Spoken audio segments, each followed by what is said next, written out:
for eastern Sumner County until 5:15 p.m.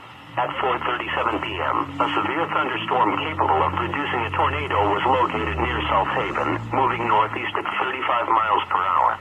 This storm is capable of producing a tornado and ping-pong ball-size hail. The warning was based on a spot-reported funnel cloud. The following impacts are expected. Mobile homes will be heavily damaged or destroyed. Significant damage to roofs, windows, and vehicles will occur. Flying debris will be deadly to people and animals. Extensive tree damage is likely.